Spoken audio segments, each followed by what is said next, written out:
Welcome. We live in interesting times. Like all of you, the symposium has had to pivot because of COVID-19. Thank you for joining us. It will be well worthwhile because today you will meet three exceptional CIOs. I am Lindsay Anderson. Over the past 7 years, it has been my great privilege to lead the MIT Sloan CIO Symposium. I have completed my term. It's now time to hand the baton over to new leadership. Before introducing my successor, Alan Tate, please allow me to thank all of the great symposium volunteers and our academic co-organizers, the MIT Center for Information Systems Research, and the MIT Initiative on the Digital Economy. You have grown registrations to over 900 while maintaining a very high average satisfaction level. You have made the symposium one of the leading IT conferences in the world. You have made it the go-to place for integrating IT theory and practice. The MIT Sloan CIO Symposium is unique because it brings the academic thought leadership of MIT together with leading global CIOs and industry experts. Let me also thank all of you who have attended past symposia. You have grown the symposium through your word of mouth. You have enhanced the symposium experience through your questions and insights.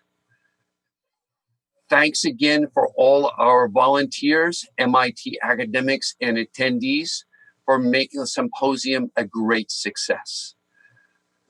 Let me now introduce my successor, Alan Tate. I was very fortunate to recruit Alan as a volunteer 7 years ago. He has served on the speaker, panel, marketing, and technology teams. This last year, he was the symposium's associate chair. Outside of the symposium, he volunteers in community access television, which helped him prepare today's virtual CIO award. I can't imagine anyone more prepared to lead the symposium in the era of COVID-19 and beyond than Alan. Please join me in congratulating Alan in his new role and in wishing him success. Enjoy the award panel. Thank you. Well, thank you, Lindsay. And it is a great honor to be taking this job.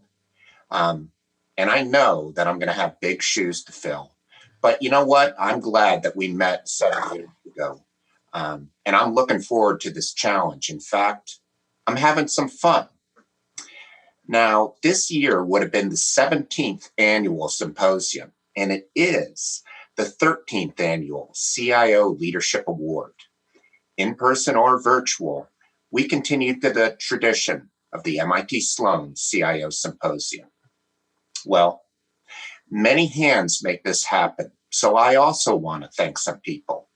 The volunteers, the sponsors, the partners, and staff that worked on this virtual event, as well as the in-person symposium, which was canceled for 2020. Your dedication and hard work make all of this possible. And I want to give a special thanks to the award team, both the organizers and the judges. Year after year, they have to go through many, many applications and pick out the best people out of a pile of really high qualified applicants. And we are here today to honor 3 outstanding CIO award finalists. But first, let me introduce Jorge Westerman. George is a senior lecturer at the MIT Sloan School of Management. He's a principal research scientist at the MIT Jameel World Education Lab. He's written 3 award-winning books, and he's also co-chair of the MIT Sloan CIO Leadership Award. And by the way, if you don't know, the award criteria for this award comes from his book, The Real Value of IT, how CIOs create and communicate value. Today, George will be moderating a panel of 3 CIO Award finalists. Please join me in welcoming Jorge Westerman. Thanks, Alan. Thanks, Lindsay. And thanks all the organizers, and especially my co-chair, Ray Chang. This has been an amazing process. It is every year, and we have a great set of finalists to come on and tell their stories. Just before we start, though, just if I can share a few thoughts. I've been studying CIOs now for over 20 years. I worked with CIOs before that. And something is different in the last 5 years or so. All decent CIOs fix IT, but the good ones, they do more. They help to fix the business. They help to enable it to have future success, not just in the IT area. And the great ones, they've got the kind of relationships, the kind of cultures to deliver a steady stream of great innovations over and over again. It used to be we had IT and the business. Those are coming together. Now, of course, everything is digital. And more we're seeing that distinction is going away too. Many CIOs are leading digital. And if they're not leading digital, they're working hand in hand with the person who is leading digital to drive the transformations forward over and over again. Increasingly, what we're seeing, and we certainly saw it in the panel that we're going to talk to today, is that IT leaders are also helping to drive a broader cultural change in companies. What started as introducing Agile and DevOps in IT is now extending to a broader Agile and innovative mindset throughout the organization. All 3 of our finalists have shown this kind of leadership. That's why we chose them. And we only chose 3 because they were the 3 best that we could find in the set. They're amazing, amazing leaders. That's why I'm delighted to be on a panel with them. It's delighted why I'm able to talk, really happy to talk to them about how they've led, the stories they've got, and how you can learn from the experience. So what I'll do is I'll invite each of the finalists on stage one at a time. They'll introduce themselves. They'll share a little bit about what's been their biggest accomplishment or innovation that they're most proud of in their time as the CIO. And then we'll get to a broader set of questions that we'll share, and then we'll get to Q&A after that. So in alphabetical order, let's start with Moshe Van Lefevre. She's the EVP and the Chief Technology and Operations Officer for Travelers Insurance. Welcome, Moshe. Thank you. Okay, so you want me to go before the others join? Yeah, sure. If you could tell us, just introduce yourself and what's been the biggest accomplishment you've been proud of in this role. Great. Good morning, everyone. An honor to be here on this esteemed panel with you, George, and with the highly accomplished other 2 that are coming. I won't give their names. And my name is Moshe Van Lefevre. As you said, I lead technology and operations across Travelers Insurance, which is based in Hartford, Connecticut. We're a global company with 30,000 employees. In my role of leading those 2 organizations, which is encompassing digital and data as well, there are about a third of the Travelers employees who are in the organization working out of 4 software development centers and 9 service centers across the globe. And of course, at the moment, they're all working from home. Before joining Travelers in 2018, I was Senior VP and CIO of Global Risk Solutions at Liberty Mutual Insurance, where I was there for 8 years. What I'm most proud of during my tenure at Travelers is really the outcomes that we're achieving by transforming our technology and operations organization from one that was doing what they were told to do to becoming business partners who are focused on enhancing the voice of the customer, driving agility and speed to market, building an engineering culture with deep expertise, and finally cultivating a diverse and inclusive culture. All of it, of course, driving superior business outcomes. And it can be seen in our results from our ability to respond quickly and effectively to a crisis like COVID-19, to delivering innovative solutions that advance our risk expertise or drive great experiences. One example, George, that highlights this is our award-winning wildfire loss detector solution from last year that was critical in our response to the 2019 California wildfires. It's a solution for our claims organization built by our claims and technology agile teams, leveraging geospatial and convolutional neural networks, AI, to assess total losses from wildfires and then proactively make digital payments to our customers before they've even returned home within days. So truly groundbreaking. One of many examples, also establishing our diversity professional network, a new one in 2019 called Empower Plus, inspiring and supporting women in their technology and operations careers with proactive support of allies would be another highlight from last year. And I'd say that, the most important thing that I do as a leader of several thousand is really to inspire every individual to understand why they do what they do, be as engaged as possible, belong to a team that's focused on outcomes that are measurable, and feel empowered to make decisions and drive towards those outcomes. And when I look over the past 20 months that I've been with the company, I think we are well on our way, and I couldn't be more proud to be a member of the Travelers Technology and Operations team. Wonderful. Thank you. Thank you. Next up on the panel is Shamim Mohammed. He's the Senior Vice President and CIO from CarMax. Good morning. Morning. Shamim Mohammed. I'm the Chief Information and Technology Officer for CarMax. Before CarMax, I was at BJ's Wholesale Club near Boston. I joined CarMax in 2012 because of the great culture CarMax has and how CarMax was driving transparency and integrity in the automotive industry. It is an honor for me to be here today and share the stage with some esteemed colleagues. The true credit goes to our amazing associates at CarMax, many of whom are watching. So I'd like to take this moment to thank you for everything you do. And it's a privilege for me to share your transformation journey and your story. George, what I'm most proud of is the transformation of CarMax itself from a Fortune 200 market leader, traditional company in 2015 to a company that's highly digital, highly innovative, and very transformative today. As I look back to our transformation journey over the last few years, the three major components that jump to mind. One is our culture. We always had great culture, very much a people-first culture, very entrepreneurial culture. What we did is we took that culture and we infused many of the attributes of digital native culture. Second was moving from a project-centric, hierarchical, sequential company to a highly cross-functional product organization. Today, majority of our work that we do is getting done through these product teams.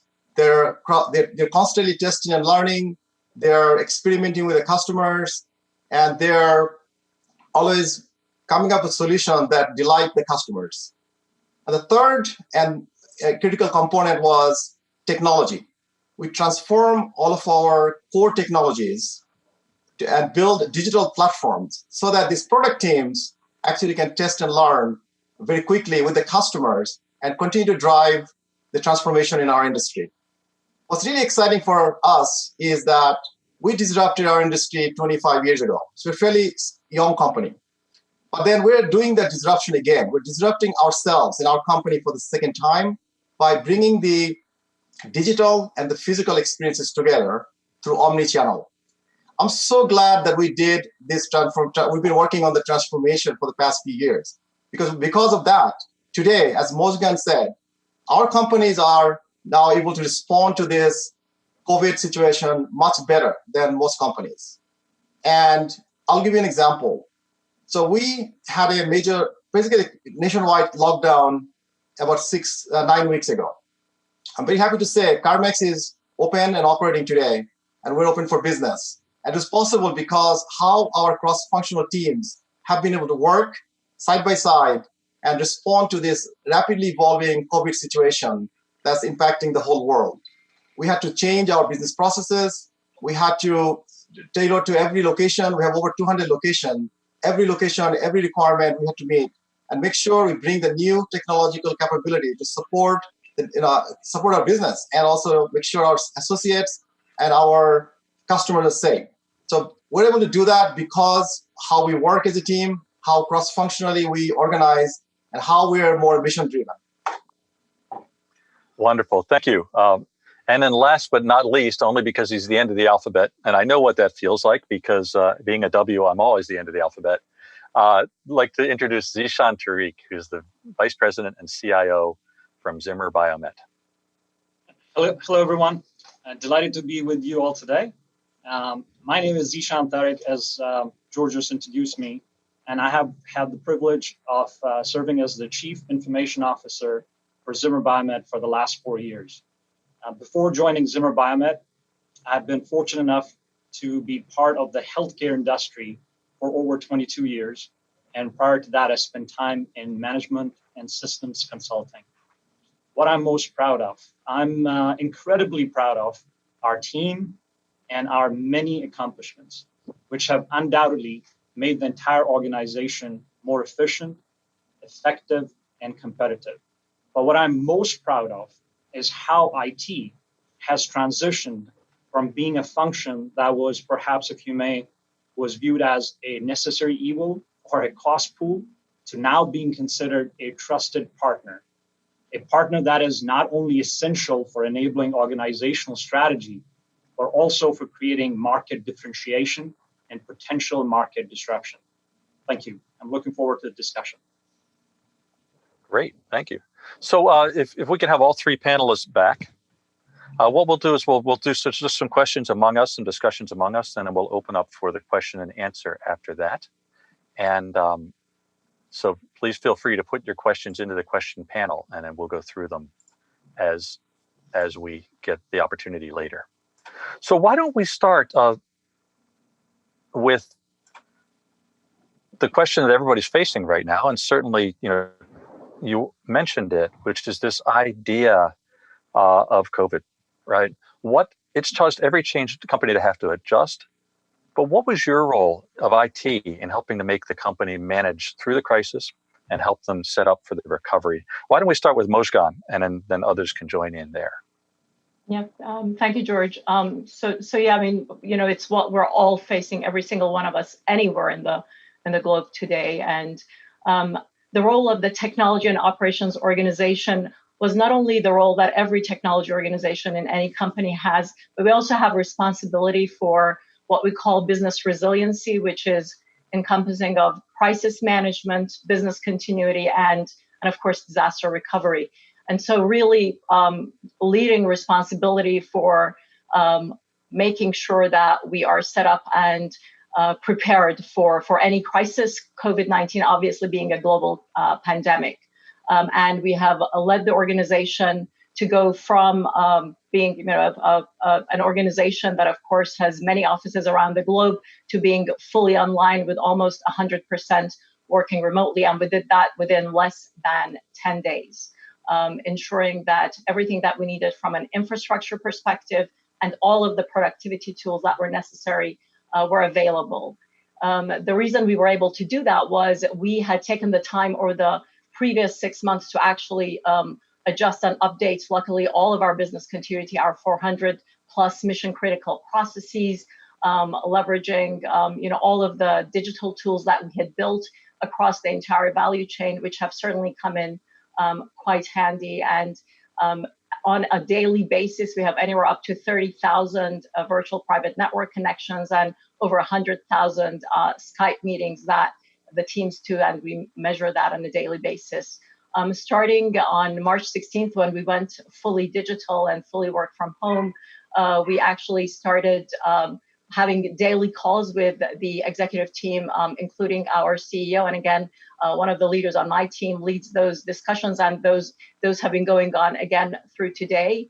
We've certainly been able to address the first, having the quick response, and now we're in the process of putting together the plans for when we decide to go back to the office, how we would do that and how we would do it in stages. And then I'd say, thirdly, really the third stage that's quite important is how do we come out of this crisis, hopefully even stronger than before. The digital capabilities that have truly helped us, from virtual inspections to virtual premium audit to virtual risk assessment, have been things that we invested in, of course, over the past many years, which again, as I said, we couldn't have been doing our business and delivering on the traveler's promise without missing a beat. Other things were our chatbots, where with the questions and the increased number of calls coming in very quickly, again, pivoting those to be able to answer our customers' questions that were coming in. And I'm proud to say that because of all of the work of the team and the collaboration across every 30,000 employee, we've been able to not only operate, but even take care of our customers, from accelerating 100 million in payments and commissions to those agents who qualified, to the 5 million that we've contributed to our community and charities, to making sure that we kept the employees that were through third-party vendors who were about to furlough those employees and actually keep them on. And I'd summarize it by saying it's really like the 4 C's for us: having a very strong financial cash position, having a strong culture, very similar to what Shamim talked about, a culture of people first, collaboration, and then I'd say last, but certainly not least, communication at all levels of the organization. Great, thanks. Anybody else have something that they want to share, something additional they can share on how you're getting ready for COVID? Yeah, absolutely. I can go, George. So just like Muskan, we had to obviously make sure our business can operate in a remote world. And beyond that, though, what we had to do was the customers really have changed over the last few weeks. And these changes were happening long before this crisis, but the changes have accelerated. So customers are looking for convenience, they're looking for safety, they're looking for personalization. So one of the things we are doing is the work we're doing in our omni-channel, where customers can buy and sell and shop any place, anywhere they want. We're actually accelerating certain components of that and deploying to all of our customers all over the country in the near future. So that's one thing we have done. The other example we had to literally take one of the major line of business is wholesale business, B2B. The entire business, we moved it online through virtual ways in a matter of a few days. Today, thousands of customers are really doing the auction through online, which would not be possible before the crisis. Wow, great. George, if I could chime in too, sure, as well. So for us, a fast-growing company, before COVID-19 crisis started, as like most IT organization, we had more than our share of work. And as the crisis occurred, we not only had to quickly and successfully land all the planes that were up already in the air, but also pivot quickly. And we, similar to what's been shared, organized our efforts in 4 buckets. And first one was safety. For us, safety meant not only physical safety, but also the financial safety and well-being of our team members. And a key enabler for financial safety for any of us is to be able to conduct business effectively and securely while being remote. So in that regard, we made sure that all functions had the right tools, had the right capabilities, and where needed, we provided them with creative solution as been shared. The second bucket for us was modeling and insight. And as the chaos was going on, as you can imagine, timely and factual information is absolutely essential for good decision making. And we needed to quickly understand the facts and perform scenario planning to get prepared. And so naturally, that's all happens based on data. And the third bucket for us was financial flexibility. As again, touched upon before, for us, it was to make sure that we're doing cash preservation and maintaining liquidity. And last but not least, as we see the light on the end of the tunnel, as we're emerging on the other side, we're looking at revenue optimization in terms of modeling what the revenue uptake is going to look like, and then how do we satisfy it. And in all these 4 buckets, IT was not only an enabler, but was leading the path forward. Wow, that's great. So, what I hear you saying, all of you, is that we had these short-term things we needed to address, and that was hard. And as we go back, we're already starting to make some progress to make it better, and we're trying to put ourselves in a position to be even stronger when we get back there. So great. So one of the ways that you can make yourself stronger is really to work on the culture, to be more agile, more innovative, more able to move. And if we could come back to you, Zishan, and then the others. Absolutely. As you work on culture, what's worked for you to make it faster, more innovative, and better? So thank you for asking this question. Culture is my favorite topic to begin with. While like any other organization, we certainly focus on results, we also equally focus on creating a healthy and inclusive culture. A culture where every team member feels that they have a voice, they are heard, where they believe they can be themselves and be their best. A culture that is certainly focused on continuous improvement, and value generation. Simply put, an environment that everybody would want to be part of. So we spend a lot of time and energy and focus on that. And in my experience, when you do that, truly magic happens and rest is taken care of it. So by creating an environment like this, and to simplify it further, making sure that you have an environment like this, people have clarity as to what they need to drive, they have the resources to be successful, and you remove roadblocks and you just get out of the way, and rest takes care of itself. Great. Now, Shamim, you've been working on culture also from an agile standpoint. So if you want to talk about how you got agile going and maybe what that does to drive your culture. Yeah, again, thank you for the question, George. Agile, most companies approach this for the wrong reason, because they expect Agile to make them more innovative. And if that's the goal, then I would say that's wrong, because Agile is just one way of delivering projects.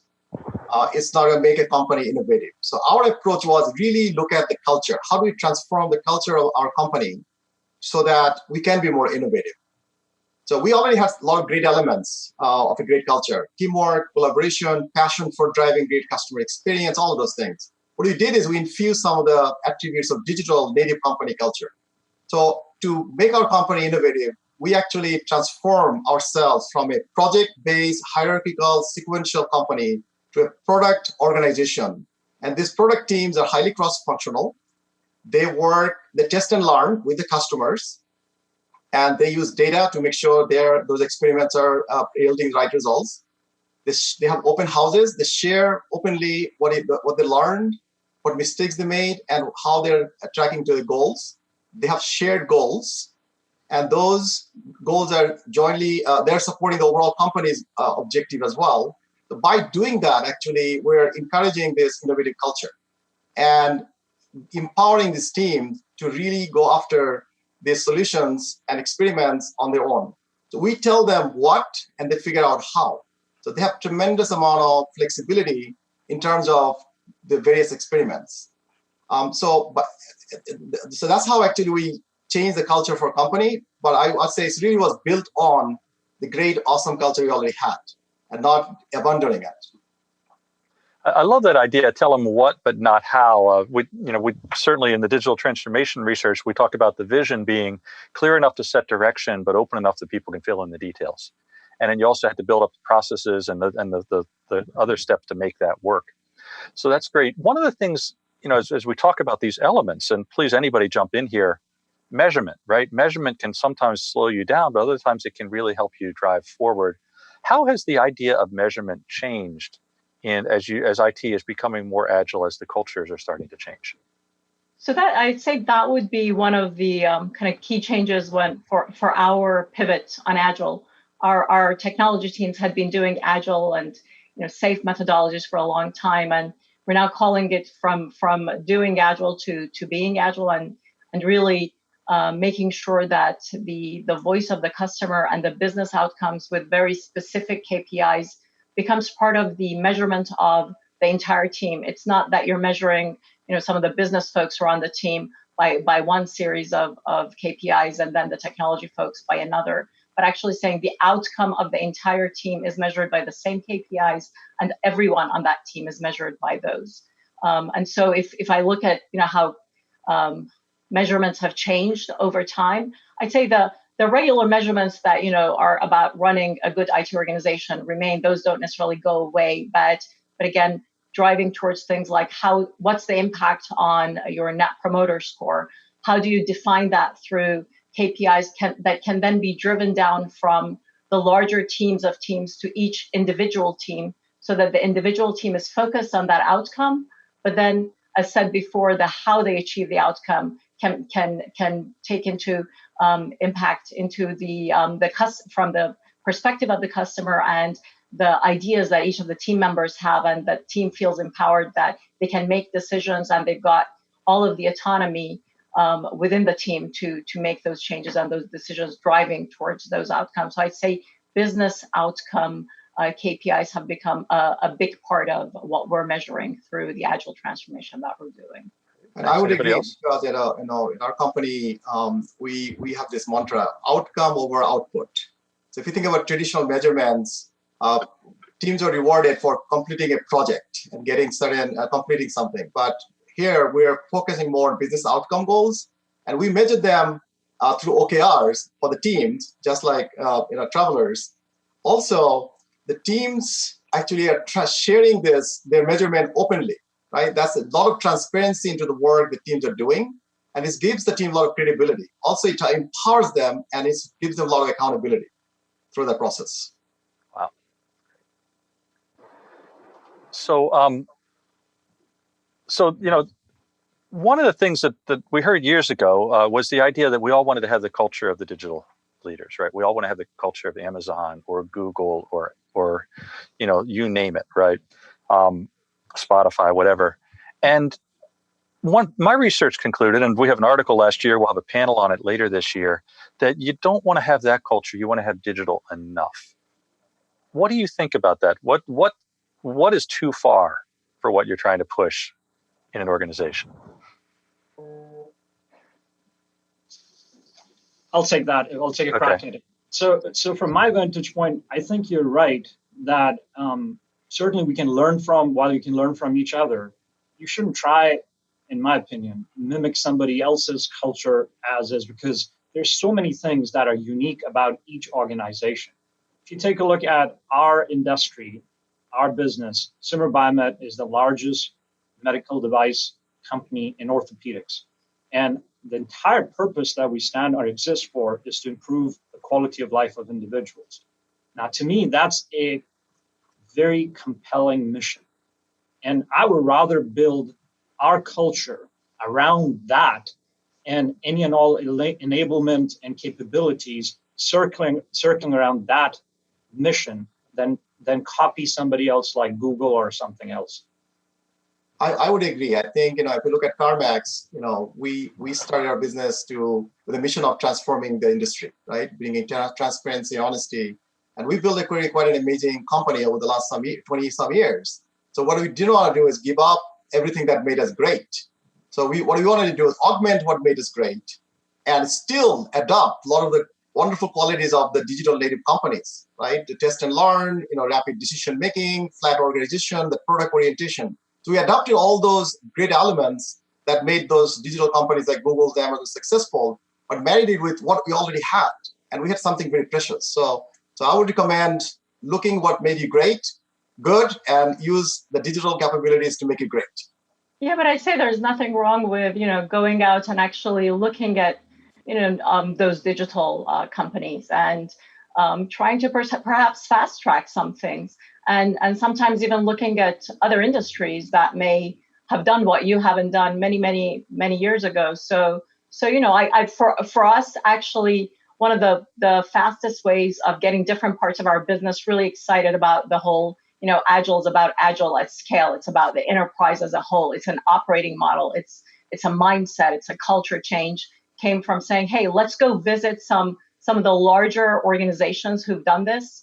And we went out and we sat down with ING and ABN AMRO and Fidelity and others, and talking to their presidents and CEOs and talking about the fact how they all kind of put their badges down and said, look, we don't even know if we have a role anymore after we do this full operating model transformation. It made a difference. It didn't mean we came back and we said we'll copy them, but it absolutely helped us form some theories around maybe all of the safe methodologies and all of the things that we've built and all the overhead we've built are something that we want to take a step away from and really come up with things that fit our culture more, and instead of trying to conform to all these things that have been defined by the experts. So I say looking at some of those digitals and trying to become as digital as possible certainly doesn't hurt.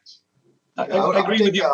I'll just make one more comment to add to what Moshe said. I definitely agree with you, but I'll take it a step farther. Beyond talking to those larger companies, Amazons and Googles, a lot of innovation is actually happening at a much smaller companies, a lot of the startups.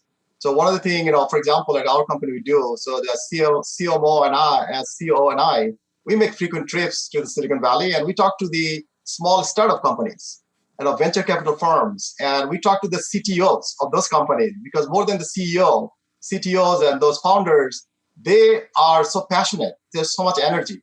And we bring that back to CarMax. And then our product teams try to emulate some of those same energy. And that's what we found very effective. Great. So, you talked about going out and visiting Silicon Valley, trying to copy the best of them, but certainly make it yourself. Another thing that comes up a lot of times is these technology questions, and certainly we have some questions from the audience about this same kind of thing. These advanced technologies are out there. Everybody's hearing about them. I'm sure you're getting questions about them. So, what kind of a combined question? One is, what are the most exciting new technologies or practices that people should pay attention to? And related to that, how do you help your senior executive peers to understand those better? Anybody wants to take those? Sure. So George, we are CIOs, right? So asking us what is our favorite technology is like asking parents who is your favorite child. So by default, somebody in our team is going to get upset. I'm just joking. So for me, I think robotics and artificial intelligence has to be the new and most exciting space. And it's not just because these are the buzzwords. I'll give you a specific example. We are on track within our organization to hit 50,000 productivity hours through robotics automation just this year. And we are on pace to have approximately now hitting almost 100 million plus in cash improvement through artificial intelligence. So it's not something cool, if you may, but it is something truly revolutionary, and the pace with which its improvements are taking place in this space, I think we all should take notice of that. So that's what I wanted to contribute. There are the two areas that I'm excited about, and it's really not, both of them are not new, but it's going to become a big focus, and I think we're going to see a lot of advancement in the post-COVID era. And both have to do with how the consumer behavior has changed, because people are afraid to go to the stores. They're not going to really go back to the way they used to shop. So the technology that's going to allow them to experience the richness, the quality of a product, or the convenience of their home will win. So the machine learning and AI, not a new concept, but I think this is going to go a long ways to drive that personalized experience for the consumers. And we're doing that at CarMax. Today, we use over tens of millions of personalized recommendation to our customers every day to help them with their shopping process. The other area is virtual reality and augmented reality. Because products like cars, customers need to be able to feel it. But can they feel without actually being in the car? So the virtual reality, augmented reality, they can actually experience the car without leaving their house, and they can fall in love with the car. So those two set of technology, I think there's a long ways to go, and I'm excited to see how far and how soon they come into life. So I mean, can't disagree with either of you. I'd say it's also about how all of these technologies are starting to merge, and frankly, at the end of the day, it's the ones that will drive those business outcomes and those experiences that you want to drive. So depending on which one it is that's going to make a difference to us, those are the ones to get most excited about. The one thing I say is, as CIOs, we absolutely ourselves and our people have to have our fingers on the pulse of what's going on and learning. And so making sure we've got the technology deep dives and understanding of making sure we're educating anyone and everyone and providing a platform so that anyone in the organization can be educated is important. We're driving a program we're calling our knowledge maps on data culture through the organization. We've got the goal of having 25% of our 30,000 employees this year to go through this, and hopefully have that done for all of the organization over the next couple of years. So I'd say staying up with technology is pretty critical for every single person in an organization. Thanks. That leads to an interesting question, which is, for the last 2 years, I've been spending a lot of time working on workforce learning. So how do you get the right skills to the right people in the right way? And that doesn't mean just students. That means everybody is progressing in their careers, as you've talked about. Any of the three of you, what have you done to help people, either inside or outside the company? What have you done to help them get the skills that they need? So we just modernized our entire learning platform, George. We implemented Degree, which you can call it the Netflix of learning, where you literally have every single person giving them the ability to go to the platform, We've got over 30,000 or so courses through partnerships that we have, whether it's Coursera or Pluralsight or Recipio, and really creating pathways for our software engineers, for our data scientists, and making it available to them, having recommendations, and again, it's got AI built into it so that it becomes personalized depending on the courses that you take. This is just one of the pathways that we're providing. The other one is boot camps that we've set up for upskilling and reskilling, because again, we know that the hundreds of open positions we have, we cannot fill. It's starting to potentially be different now with the labor market, but generally we're fighting for the same labor across the board, and so we want to make sure we take some of our own incredible talent that we have and give them the opportunity to learn new skills. Thanks, George. So at CarMax, we have a very good internal talent development process. I'll give you an example. So both my boss, the CEO, and the prior boss, who is the chairman of the board, both started in the store. So we have this culture of growing within. So we're really developing a lot of this talent in-house. And part of the way we're doing that is with experiential learning and on-the-job training, right? With the product mindset, when we move to the product orientation, a lot of new roles can emerge. So we really looked internally first and brought those folks into those roles, and then we trained them on the job. We made it safer for them to try something and grow within. So, and also the way product teams work, because they share their learnings every couple of weeks in the open house format. So it allows others to learn from each other a lot. And lastly, there's something unique that we have at CarMax. It's CarMax Certified Technology Professional Program, where we have this continuous learning mindset where each individual can take various classes, whether it's online, on their own. They can teach a class on technology or a particular function, even business areas, and get credit. At the end of the year, they get a certificate from me, and they get to have lunch with me. And most people take advantage of that. Sounds great. Good. So we have a lot of questions. So by the way, we're working the questions in as this discussion goes on. So if you have more questions, please put them in the Q&A, and we'll get to them as we can. A lot of questions from people that are thinking about jobs or looking for jobs, and certainly you had mentioned that you're trying to hire the right people. I'll just give you two questions, and you can kind of go from there. One is, what majors or courses do you suggest students should learn to be better prepared for IT jobs? And the other is, do you prefer technology people with functional skills also, or are you looking more for the technical skills?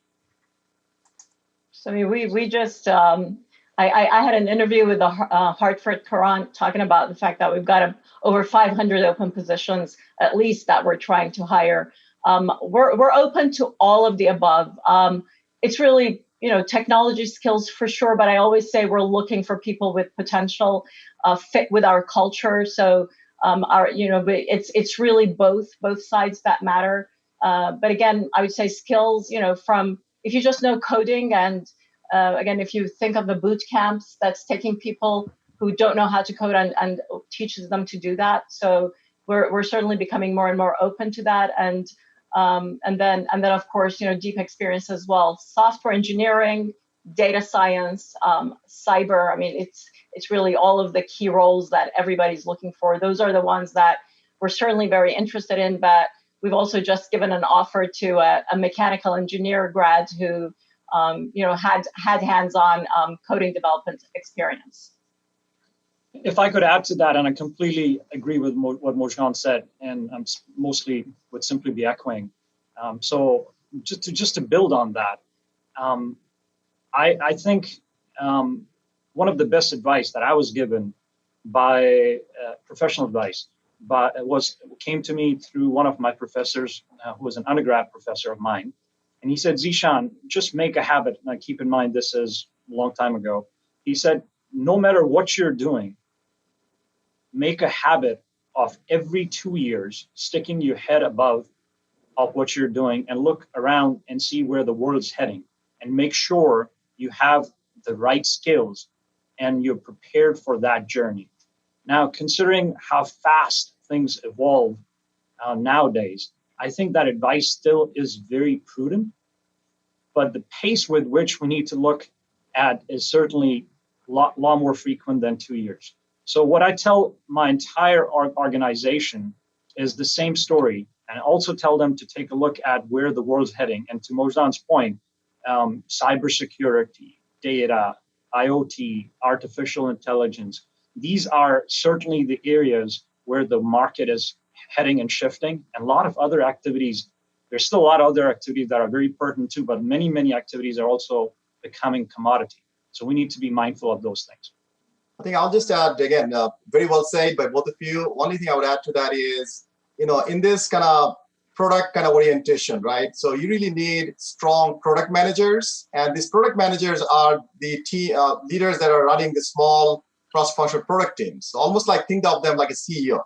So the skill that's very much required is being able to drive change, take accountability, and get results. And that competency is something that was very hard to find right now, the product management skills. And then another one I would say is the user experience. So user experience, because all the things we deliver must have good user experience. If they don't, you're not gonna, customers are gonna like it, your associates are gonna hate it. So user experience is very much a required skills, and we need more of those. But nothing replaces good communication, by the way. Mm-hmm. Good written and spoken communication, I'd say. Absolutely. Still key. Thank you for sharing that. It's certainly, we have all this talk about technology skills, but there's an old saying out there that we hire for hard skills and fire for soft skills. So thanks for bringing up this idea of the soft skills, the human skills, we call them, as being so important. One of the questions out here is leadership, right? So, Shamim, you've talked about it. Certainly the others have talked about, we want these people to be leaders, not just coders. What's the most important leadership quality you think people should have as they're driving change forward? So in my experience, if it's okay, I'll just take a crack at it. In my experience, I think the undervalued skill, which I think is very, very important leadership skill, is empathy.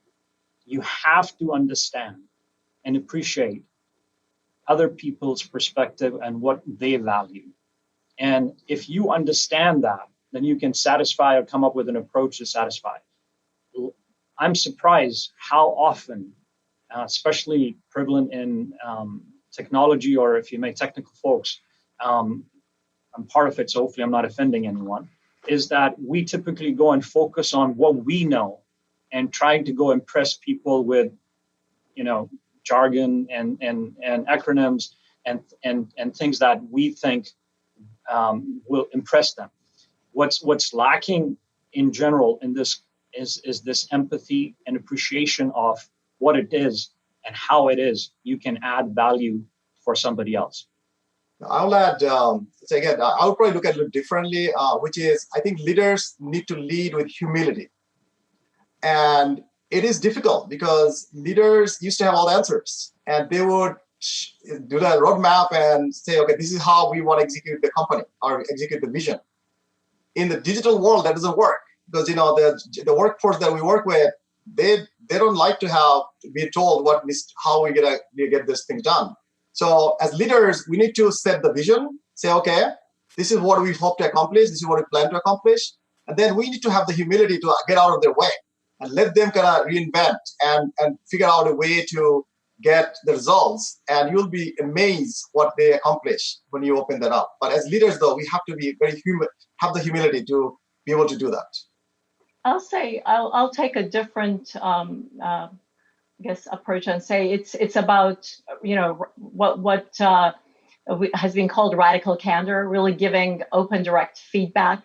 And our role as leaders is to help develop our people. I think giving them everything they need to continuously learn and grow. And so, without giving feedback, whether it's constructive or positive, it's got to be given at the right time. Obviously, if you're telling someone what a great job they've done, do it in front of others. If you want to give them constructive feedback, do it in private, but do it. And I would say if you don't want to become what the majority of leaders end up being, which is having ruinous empathy, where you're just so kind that you're afraid to give the feedback. Finally, the person just fails, and then you've got to let them go. And I'd say that's our responsibility as leaders. George, can I add one more quick? Sure, jump in. I think, so I agree again, Moshe. Leaders also need to be visible, especially during the when you're taking the company through massive transformation. So this is, again, going back to how we operate today at CarMax. The product teams have open houses every 2 weeks. Guess what happens? Leaders show up. I attend, the CMO attends, CEO attends, and a lot of cases our CEO will attend those open houses. And that is tremendously empowering for our teams. And the product team, we could have somebody who's just out of college, 6 months out of college, now presenting to the CEO of the company and explaining what he or she accomplished or what mistakes or lessons he or she learned. Tremendous empowerment. And this is what I think digital organizations need to have. So building on that visibility idea, one of the key aspects of Agile is that you have these small teams that meet together, they sit together. They can't do that anymore. So how are you having these teams have this closeness? How are you having this visibility in a world where everybody is separated by miles or hundreds of miles? So it's through virtual tools. So it's amazing, George, you're right. Like, it's all about physical co-location. And actually, when you go and visit some of those companies, be it Microsoft or Amazon or others, where they would say, oh yeah, our Agile team, like, we never let anyone be in a remote location. Well, I say that's certainly changed. And we've proven that it can be. So whether you're using Microsoft Teams or other venues, which can be, by the way, also always on. You can have channels which are always on, and so you're virtually together. And I'd say it's changing. It's changed. Some of these changes are going to hold. Some of the concepts that we had about, what Agile is and, how do you go to the work are going to be done digitally and differently. We've got teams that tell us they're far more productive today because now everybody's remote. So the ones who are remote don't feel like they're at a disadvantage with all the conversations that were going on physically. So we do the same, by the way. We call them immersion sessions, where we're saying we're no longer going to have steering meetings and steering committees. We're going to go to the work, and the leaders being there and being part of the conversation is extremely powerful. And I just think, the digital world makes it even easier. Now, having said that, there are a lot of people who miss having that human touch, of course, and hopefully, like, a lot of that will come back as well. I completely agree. Even before COVID-19, for multinational organizations, this is a necessity. We have team members in over 120 countries, and IT team members are scattered in 50-some countries. And so in order for us to move forward our agenda, we have relied heavily on these collaboration tools, and over a period of time, they have certainly gotten better. Now, what is certainly true, that habit or practice wasn't prevalent across the entire organization. But COVID-19, if you may, has somewhat forced that behavioral change. And I agree with Moshe that this is here to stay. But we haven't experienced, apart from that human need, very much human need to be with someone, to talk to them face to face, in person. Practically, we haven't found many hindrances in our ability to conduct business or do collaboration vis-a-vis these technologies. Yeah, so when we started our journey a few years back, co-location was extremely important because we're making a significant change to how we operate as an entire company. So over the last couple of years, though, teams were actually working some part of remotely anyway, 3 or 4 days, but not 100%. So what has happened now is they're working remotely 100%.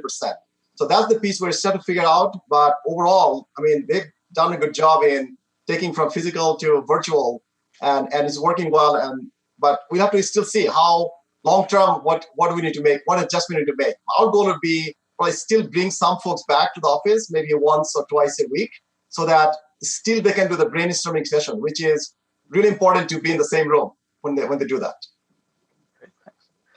So, that idea of being in the same room, having these conversations, one of the questions that's coming up here is how do you, if you're a technical person trying to learn more about how to have those conversations with the business, what's like the best thing somebody could try? What's kind of the secret sauce for getting yourself into those conversations better? So at CarMax, our cross-functional teams have business folks in it. So the product manager is somebody from marketing or operations or finance. Then we have a technology lead. Then we have other business resources mixed in, and they have the joint accountability to deliver things. So by being a part of the product team, they're already learning the business every day. But one thing, we do also, we to learn the business for me. So I'm in the used car business. And George, this is the first time you probably have a used car salesman on your panel. But actually, I have a license in Virginia. I can sell you used car. So that's the extent we go. I visit the stores regularly. I talk to my business partners. I have daily communication many, many times through all my key peers. So it's really, you have to be in the business to learn business. You cannot just sit in your office and say, okay, I'm going to now learn to be a business. I'm going to have a lot of good business acumen. Shamim, I know who I'm calling when I need a car next time. You get the same best price everybody else gets. We're a fixed price, no haggle company. Yeah, I say put your hand up for working on projects that may not necessarily be part of your job only. If you don't have the opportunity to be on a cross-functional, persistent product team, like you have when you're in an agile environment, there are a lot of projects going on. If there are employee resource groups, find friends who know that side of the business. Go do field visits. If you work in a business where you can actually easily go and see what's going on, because understanding the business is as important as having that technical expertise, and both of them are needed. Great. We talked about COVID earlier, but let's come back to it again, right? One of the things that COVID's causing us all to do is look at our budgets and figure out how to allocate the costs better and take some cost out of it. How do you go through that process of being ready to reduce costs, while at the same time keeping that investment going on these more innovative, more speculative projects that are going to carry you forward? Prioritization. I'm sure. So it's always a backlog, right? I mean, there are limited resources, and there's no doubt though that there are parts of the business who absolutely want to accelerate digital, and so they've got to come with some of the resources and be willing to put in what it takes to do that. So there is a possibility that perhaps the cost comes out of some other part of your business. But I really do say it is about prioritization and making sure that you know why you're doing something, what the business outcome associated with it is, and spending $1 here, is it worth more than the others? I say the part that there's no doubt everyone's going to invest in are collaboration tools. I think that's the one area where it's going to continue to grow in. But again, prioritizing really well becomes critical.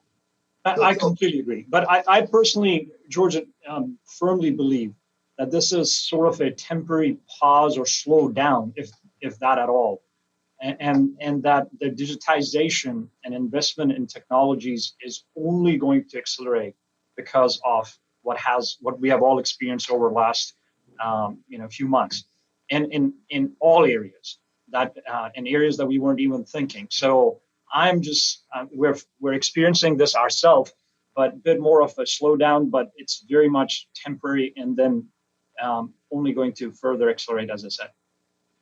And George, the way we fund ourselves is really not through projects; it's really through product teams. So that the whole governance and accountability model really is been very effective in this COVID situation. Because what happened is we adjusted based on what business outcome goal we'd like to achieve. And based on that, we are funding the product teams so they can go after those. The co-founder of the International Institute for Analytics. He's a fellow at the MIT Initiative on the Digital Economy.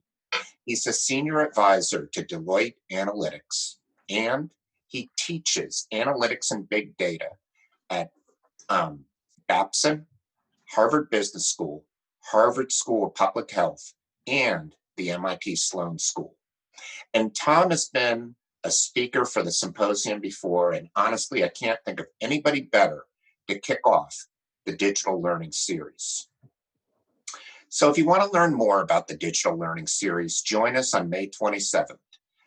Christopher Reichard and I are going to host a introductory webinar, and we'll be answering your questions live. But for now, it's time to return and announce the winner of the MIT Sloan CIO Leadership Award. So let's return to Jorge Westerman and the CIO finalists. Thanks, Alan. Looking forward to seeing that series as it goes forward. As Alan said, usually we have a whole day of these amazing sessions, and now we're going to have them spread out over the next few months, so we can share those insights in a different kind of way. Ray Chang and I run this award process with a very great team of judges that go through a set of that have to narrow a large number of applications down to this finalist set. We go through 3 stages in this process. We have a number of technology experts and leadership experts who read the first round of applications and narrow it down to a set of about 10 semifinalists. Then round 2, what we do is we take past finalists from this program, some of the best IT and digital leaders in the world, to then take that list of 10 and narrow it down to 3 or 4 or 5 finalists who the criterion really is, are these people among the best in the world of the people that you know? And that set of finalists, then we have a separate set that we go through and we interview each finalist to try to make the final decision. So you've seen the finalists, you've seen how incredible they are. I think you can understand how hard this decision was, how tough this was for us to do. And we always have a good argument about it, but we have a good team, and so we make that work. So this year we had that same good argument. We had the same good decision. And although we can't give 3 awards, I hope you can recognize just how wonderful all 3 of these people are and how they're all so worthy of notice. But having decided on one, we then will announce the winner that. And so the winner of the 2020 MIT Sloan CIO Leadership Award for this year is Shamim Mohammed. Congratulations, Shamim. Shamim, do you have anything you'd like to say? Thank you, George. Wow. Thank you so much. First, I'd like to take a moment to thank everyone who makes the MIT Sloan Leadership Symposium possible. I was a volunteer about 13 years ago, and it's such an honor for me to be a winner this year and participate and be a finalist. It is one of the best events, actually, that I look forward to every single year. So I'd like to thank everybody who organizes this and continues to make it better. Thank you to all the judges, because I know it's a lot of work having gone through this. It is not easy, so thank you for doing it. Next, I would like to thank the people who truly deserves this, the amazing CarMax technology team and the associates nationwide. They are passionate about embracing innovative technologies so you can provide the best customer experience in our industry. It's such an honor to work alongside you. Third, I'd like to thank my family. As you know, the technology leadership role is very demanding, especially the last few weeks been really challenging for all of us. And we would not be able to do a good job without their support. So thank my family. And lastly, in closing, I have to thank everyone watching this event. I know many of you, if not all of you, are involved in technology some way or shape. And the past few weeks has taught the world that technology actually is extremely, extremely critical for every business. So thank you for everything you're doing. Thank you for everything you're doing for your companies. And I hope everybody have a safe and healthy next few weeks. Thank you. Congratulations. And congratulations to all 3 of the finalists, Moshe Van Lefevre, Zishan Tarek, and Shamim, for what you've done to get to this stage. One of the things we're going to do going forward is we're going to have these panels that Alan talked about coming up over the course of the next 4 or 5 months. And each of you will be on a panel to make sure that it gives another opportunity to share your story on these different topics. And then, of course, each of you then get to be part of the judging panel for next year to choose who the finalists and the judges will be. So I want to thank you for being here. I want to thank you for sharing your stories. I want to thank the organizing team, both for the award and for the general program. And also for all of you who were there and stayed with us during the panel, all of you who are watching on this effort. Hopefully we've shared some good stories with you, shared some good lessons you can take away. Also, I'd like to ask you as a final thing before we go away, we don't plan to stay virtual forever. And so please mark your calendars. Next year's MIT Sloan CIO Symposium will be on May 12th, 2021. Thanks everybody again. hope you have a good day, and I hope you can use these lessons as you drive your organizations forward. See you later. Thank you.